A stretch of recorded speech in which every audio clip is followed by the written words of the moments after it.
Basic integration আমি কি বলেছিলাম না একটু এর আগে। তাহলে আজকে আমাদের শুরু হবে মেথড অফ সাবস্টিটিউশন থেকে। আর মেথড অফ সাবস্টিটিউশনটা আমি তোকে একটু বলেছিলাম যে করে আসতে, তাই না? একটু বলেছিলাম না মেথড অফ সাবস্টিটিউশন একটু। আচ্ছা যাই হোক, আমি শুরু করবো আজকে মেথড অফ সাবস্টিটিউশন দিয়ে। 7.1টা কি কেউ করেছিলি? হয়ে গেছিল? আচ্ছা চলো 7.2। অর্চিষ্মান, তোমার জন্য তো এগুলা সবই ইজি। ও এবার 12 দিবে, ওকে রিভিশন দেওয়ানোর জন্য এসেছি আমি, বুঝলি? তা সুতরাং তুমি থরো রিভিশন হবে তোমার। আজকে পেপারে কি লিখছি জানিস? শিলিগুড়ি সব হোটেল বন্ধ বাংলাদেশিদের জন্য। এক এক দিন এক এক রকম খবর। ওকে, আচ্ছা মেথড অফ সাবস্টিটিউশনে আমরা start. Method of substitution, name of the chapter is method of substitution. First point, method of সাবস্টিটিউশনের মেইন জায়গাটা কোনটা? মেইন জায়গাটা হচ্ছে, তাই বাংলাতে অসুবিধা হবে না তো? মেথড অফ সাবস্টিটিউশনের মেইন জায়গাটা হচ্ছে, suppose if you have integration of this is part 1 and this is part 2 into dx. If you have like this integration of part 1 part 2 dx, if you see that ddx of part 1 is equal to part 2, then part 1 should be substituted as t. If you see that ddx of part 1 is equal to part 2, it is given in the question, then we will substitute part 1 as t, and any substitution is followed by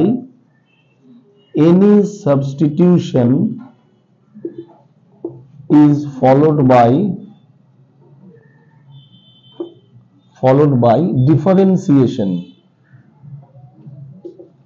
আচ্ছা দেখি তো, any substitution is followed by differentiation. Let us give one example. The example is like this: integration of log x by x dx. You can say, sir, আপনি তো বললেন এখানে part 1 into part 2. Here I can see part 1 divided by part 2. Same thing. It can be written as log x into 1 by x dx. So maybe this is part 1, maybe that is part 2. So if I say this is part 1, then ask yourself, derivative of part 1 is part 2? Yes. So derivative of part 1 is part 2. So that means if you see derivative of log x is 1 by x, then log x should be substituted. Okay. If you see derivative of 1 by x is log x, though it is not correct. Suppose if derivative of part 2 is equal to part 1, then part 2 should be substituted as z or t. You can substitute by what? এটা তোরা t লিখতে পারিস, z লিখতে পারিস, y লিখতে পারিস, theta লিখতে পারিস, যা খুশি লিখতে পারিস, but don't write one thing. What is that? X. If it is x, don't write let this be equal to again x. এইটা ছেড়ে, এই লেটারটা ছেড়ে যা খুশি তাই লেখ, a b c d u v t z যা খুশি। তাহলে আমি কি করলাম? তাহলে আমি এখানে বললাম যে আমি করছি সামটা, হ্যাঁ, let log x is equal to t. Therefore derivative of log x is what? 1 upon x. Derivative of t is what? dt by dx. Okay, এবার আমি কি করলাম? as if I am bringing t dx here. Actually করা যায় না, কিন্তু for understanding, as if I can bring dx over here, so I can write 1 upon x dx is equal to dt. Any integration should be written as I equals to. Any integration should be started with I equals to. তাহলে আমি লিখলাম I equals to this. Then therefore I is equal to, এবার দেখ, log x is substituted by what? No, log x is substituted by what? t. তাহলে এখানে আসলো t, and dx by x is substituted by what? dt. তখন তুই বলবি আচ্ছা এটা তাহলে কিরকম দেখতে লাগছে? It looks like what? It looks like integral x to the power n dx. এটা ছিল ফর্মুলা। অর্চিস মানে এমনি তোর কাছে ভীষণ মানে মনে হচ্ছে এলিমেন্টারি, কি দেখবো, দেখার কিছুই নেই, বাট আমাকে সিরিয়াল যেতে হবে। So x to the power n dx is what? x to the power n plus 1 by n plus 1. তুমি শুনতে থাকো। তুমি শুনতে থাকো, সাইল শুনতে থাকো, তোমার দেখবে আস্তে আস্তে আস্তে তুমি বুঝতে পারবে। তাহলে x to the power n plus one by n plus one, এই যে ছিল ফর্মুলা, তাহলে এখানে হচ্ছে কত, এটা হবে t to the power one plus one by one plus one, তার মানে কত হবে t to the power two by two plus c. Okay, এইবার আমি এখানে যদি আনসারটা ছেড়ে দিই, which is that will be incomplete, এটা ইনকমপ্লিট হয়ে গেল। কেন incomplete? Question is given in terms of x, answer cannot be given in terms of t, তাহলে answer should be given in terms of x only. তাহলে what is t? t মানে ছিল log x, তাহলে এটা হবে আমার log x the whole squared by 2 plus c, এইটা হবে আমার হচ্ছে আনসার। এইবার একটা কথা বলি, ইন্টিগ্রেশনে না এক একটা সামের আনসার, মনে করো same some, not for this question, এরকম হতে পারে যে একটা কোয়েশ্চেন আমি একভাবে করলাম, তুই আরেকভাবে করলি, দেখা যাচ্ছে যে আমার মেথডে যে আনসারটা আসলো তোর মেথডে আনসারটা ডিফারেন্ট আসলো, অ্যাকচুয়ালি সিম্পলিফাই করলে আমরা দুজনেই সেম আনসার পাবো, but maybe I am getting different answer which is not matching with the book. কোনো ব্যাপার না, যদি ম্যাচ না করে কোনো ব্যাপার না, তুই বলবি যে স্যার আমার আনসার ডিফারেন্ট আছে, কিন্তু আলটিমেটলি সিম্পলিফিকেশনের পরে দেখা গেল সেটা সেম হয়ে গেছে। সুতরাং don't worry if the answers of two students is not varying matching, বইয়ের সঙ্গে আনসার ম্যাচ করলো না, ডোন্ট ওয়ারি, ম্যাচ না করলেও তুই ফুল মার্কস পাবি, কারণ ওরা হয়তো ফার্দার সিম্পলিফাই করেছে, তুই ফার্দার সিম্পলিফাই করছিস না, এটাই হচ্ছে তফাৎ। ক্লিয়ার? আচ্ছা, এবার তাহলে এটা হচ্ছে বেসিক থিং, আমরা কিভাবে বুঝবো, মানে কাকে ডিফারেন্সিয়েট করলে আরেকটা পাওয়া যায়। সাবস্টিটিউশনের মেইন কথা কি, কাকে ডিফারেন্সিয়েট করলে আরেকটা পাওয়া যায়। এবার এই সাবস্টিটিউশন করতে গিয়ে মনে রাখবি যে কে তাড়াতাড়ি সাবস্টিটিউশন করতে পারবে, যার ডিফারেন্সিয়েশনটা মুখে মুখে হয়, যে ddx অফ অমুকটা কি হয়, ddx অফ অমুকটা কি হয়, ddx অফ cos x কি হয়, ddx অফ cot x কি হয়, এগুলো those who can solve ddx very fast, for them substitution is very easy। আচ্ছা, এইবার এর উপরে বেস করে 7.2 প্রচুর সাম আছে, প্রচুর সাম আছে, ঠিক আছে কোনো অসুবিধা নেই, আমাকে তো বলবি, আমি তো জানি না। হ্যাঁ, তোরা তোদের মধ্যে আরামসে কথা বল, আসো দেখো। তা এবার ব্যাপারটা যেটা হচ্ছে সেটা হচ্ছে যে সাবস্টিটিউশন এখন আমরা প্রচুর সামস করব, এটা কিন্তু সবচেয়ে বেশি ইম্পর্টেন্ট চ্যাপ্টার, আর এই চ্যাপ্টার যে যত ভালো বুঝবে, এই চ্যাপ্টারটা যে যত ভালো বুঝবে তার ইন্টিগ্রেশন তত স্ট্রং হবে, বলতে পারিস, মানে এটা হচ্ছে মেইন, মানে একেবারে মাদার অফ ইন্টিগ্রেশন, ভীষণ ভীষণ ইম্পর্টেন্ট চ্যাপ্টার, এর চেয়ে বেশি ইম্পর্টেন্ট চ্যাপ্টার হয়ই না, যে তুই সাম দেখে বলে দিবি দিস ইজ দ্য সাবস্টিটিউশন। তাহলে আমি ভ্যারাইটিস সামে ঢুকে পড়ি। হ্যাঁ, এখানে তো প্রচুর সামস আছে, যে আমাদের এটা কি হয়েছে জানিস তো, আমি তো এখন তোদেরকে এক্সপার্ট হিসেবে পড়াচ্ছি না, আমি তোদেরকে এখন বিগিনার হিসেবে পড়াচ্ছি। সুতরাং আমি কি করব, আমি কিন্তু বেসিক মানে হচ্ছে এনসিইআরটি, এটার পরে এনসিইআরটির যে এক্সাম্পল না মিসলেনিয়াস বলে চ্যাপ্টার আছে, সেটা তুই কখন করবি, যখন তুই মোটামুটি এক্সপার্ট, এখন হাত দিবি না, এখন খালি এটা কর। তুই এখন তোকে আমি টাফ সামস দিই না ইন্টিগ্রেশনের, টাফের কোনো লিমিট নেই, ইন্টিগ্রেশন এত টাফ হয়, তা সেখানে টাফ সামস একটু দিই, তোর তাহলে ইন্টিগ্রেশন করার ইচ্ছেটাই নষ্ট হয়ে যাবে। So don't try difficult sums right now. Exercise 7.2 শুরু করলাম, এক্সারসাইজ 7.2। এবার দেখো এখানে যে 39 সামস আছে, হ্যাঁ সব করবি 39 সামস অল, আমি কিছু কিছু করছি। আচ্ছা, যেমন ধর, আর করতে গিয়ে আমি কিন্তু অনেক মানে এক্সট্রা ফর্মুলা বলবো, এক্সট্রা থিওরি বলবো, এক্সট্রা টেকনিক বলবো, আমি যা যা বলবো তোর খাতায় কি আছে না আছে তুই জানিস না, আমি যা যা এক্সট্রা বলবো তুই লিখে রাখবি। হ্যাঁ, 15-20 মিনিট হয়ে গেলে স্টপ করে আবার নতুন করে। আচ্ছা, ফার্স্ট সাম।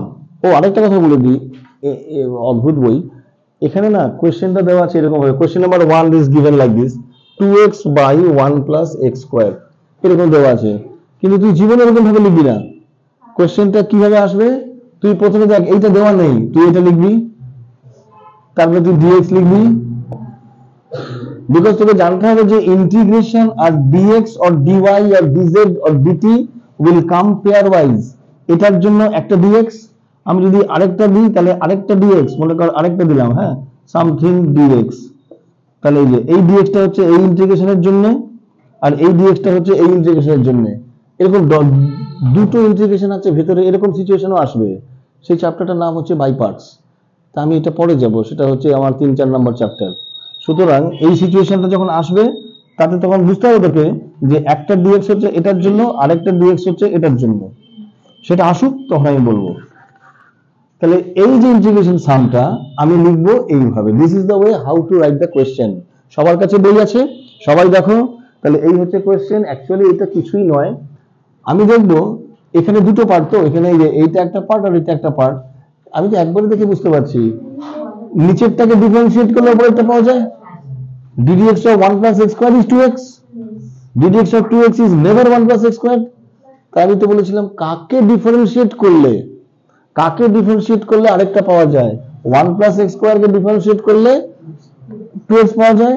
তাহলে আমি লিখবো let 1 plus x squared is equal to t, therefore 2x is equal to dt by dx, therefore 2x dx is equal to dt, therefore I is equal to কি হচ্ছে, যে 2x dx টাকে আমি লিখলাম dt by এটা হয়ে গেল t।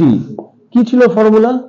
আমার ফর্মুলা ছিল integration of dx by x is equal to log x, এই তো ছিল formula, log x plus c। তাহলে আমার এটার জন্য কি হবে, this will be log t plus c। log আসলে আমরা একটা মডুলাস লাগাই, তার কারণ log of negative is undefined, সুতরাং যাতে নেগেটিভ না হয়, because of that only we give a modular sign। তাহলে আনসার হলো না তো, ইট ইজ ইনকমপ্লিট। তাহলে আমি কি করব, this is log of t কত, t মানে 1 plus x square, 1 plus x square plus c, এই হচ্ছে আমার ফাইনাল আনসার। ওকে, ঠিক আছে, সবাই বুঝতে পারলে? আচ্ছা, কোয়েশ্চেন নাম্বার 1 করলাম। কোয়েশ্চেন নাম্বার 2 বলো, 3 বলো, সবই সেম ওয়েতে। আমি এবার করছি কোয়েশ্চেন নাম্বার 4। কোয়েশ্চেন নাম্বার 4 দেখো। Question number 4 is I is equal to integral sin x আর এদিকে sin of cos x into dx। এইবার তোমাকে দেখতে লাগবে যে এখানে কি রকম হচ্ছে। এখানে দেখো তো কোনটা নেব, কাকে ডিফারেন্সিয়েট করলে আরেকটা পাওয়া যায়। এখন কেউ বলতে পারে যে স্যার এইটাকে ডিফারেন্সিয়েট করব, মানে কিভাবে নেব, which should be differentiated, that is the main thing। তাহলে sin কে ডিফারেন্সিয়েট করলে cos আসে, cos কে ডিফারেন্সিয়েট করলেও sin আসে। তুই বলবি স্যার মাইনাস আসে, ignore the positive negative sign whatever is coming, ignore the constant whatever is coming। So এই যে ছোট ছোট কথাগুলো বলবো এবার, এই ছোট ছোট কথাগুলো হচ্ছে তো ইম্পর্টেন্ট। সাবস্টিটিউশন চ্যাপ্টারে আমাকে ইগনোর করতে হবে, কি কি ইগনোর করতে হবে, পজিটিভ নেগেটিভ সাইন যা খুশি আসুক গা, not interested, and any constant, সেটা 2 3 4 5 যা খুশি constant extra, it is coming extra, আমি সেটাকে কি করব, ইগনোর করব। এইবার কথা হচ্ছে যে কাকে ডিফারেন্সিয়েট করলে কি পাওয়া যায়। দেখ তুই বলবি যে স্যার দুটো পার্ট বলেছিলেন আপনি, সেই দুটো পার্টের মধ্যে এইটা একটা পার্ট, এবার আরেকটা পার্ট আমি কোনটা নেব। অফকোর্স স্টুডেন্টরা বলবে যে স্যার আরেকটা পার্ট তো তাহলে আমি দেখতে পাচ্ছি এই জিনিসটা। এবার দেখো তুমি ডিফারেন্সিয়েশনে কত স্ট্রং। এবার সাইন অফ cos x কে যদি ডিফারেন্সিয়েট করো তাহলে কি পাবে, চেইন রুল। কে কত strong in chain rule. Sine of cos x এর ডেরিভেটিভ কি হয়, সাইনের ডেরিভেটিভ হচ্ছে cos, আর cos x এর ডেরিভেটিভ কি, মাইনাস সাইন। তাহলে এইটা হচ্ছে তোর আমার, এটাকে ডিফারেন্সিয়েট করলে আমি কি পাই, এটা পাই। এটা তো নেই, এটাকে বাদ দিলে কি দেখা যাচ্ছে, বাকিটা মেলে, এটাকে কভার করবি, যাকে সাবস্টিটিউট করবি তাকে কভার করবি। এবার কভার করার পরে কি দেখা যায়, sin x cos x। তোর কাছে কি sin x cos x আছে এখানে, this is not sin x cos x, not matching, so I cannot substitute this entire thing। এবার কি হচ্ছে দেখো, যে ঘরের ভিতরে ঘর, ফাংশনের ভিতরে ফাংশন, ম্যাথমেটিক্সের ভাষায় তাকে বলে কম্পোজিট ফাংশন, সেটা নেই তোদের সিলেবাসে। তাহলে ফাংশনের ভিতরে ফাংশন, তাহলে সাইনের ভিতরে কি আছে, cos। এবার আমি একটু কষ্ট করে না খালি এইটাকে ডিফারেন্সিয়েট করব। যদি আমি cos x টাকে ডিফারেন্সিয়েট করি তাহলে তো আমি sin x পেয়ে যাবো। আমি বলেছিলাম ইগনোর দ্য সাইন, পজিটিভ আসবে না নেগেটিভ আসবে, ইগনোর দ্য সাইন।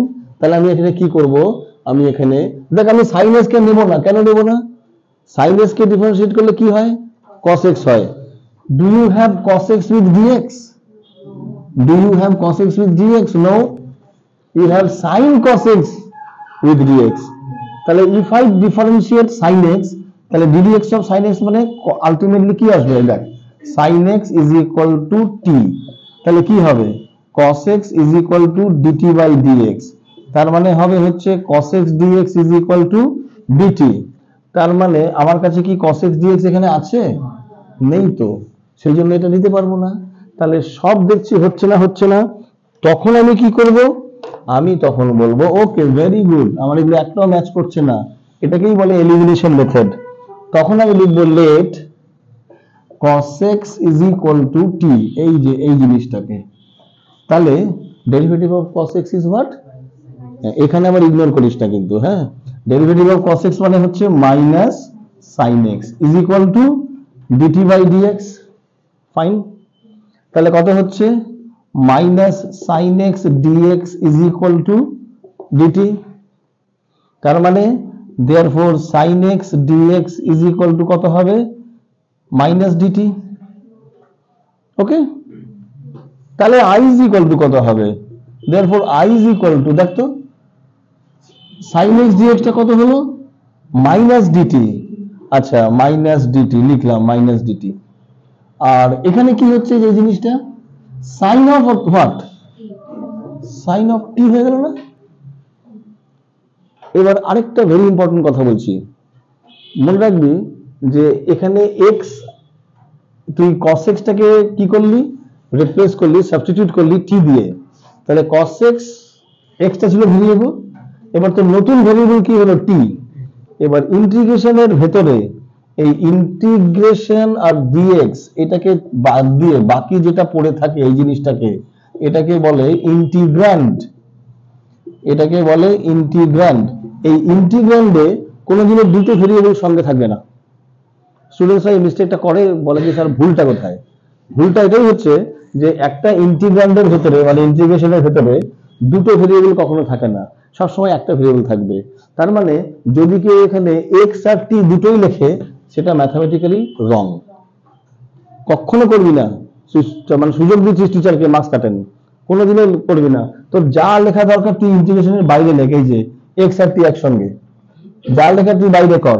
এবার তুই এখানে যখন লিখবি তখন তুই দেখ সব t, আমাকে তুই কোনোদিনও দেখবি না যে আমি দুটো ভেরিয়েবল একসঙ্গে লিখছি, নেভার। সেটা আমি লিখবো ইন্টিগ্রেশনের বাইরে, ইন্টিগ্রেশনের ভেতরে না। আরেকটা ইম্পর্টেন্ট পয়েন্ট।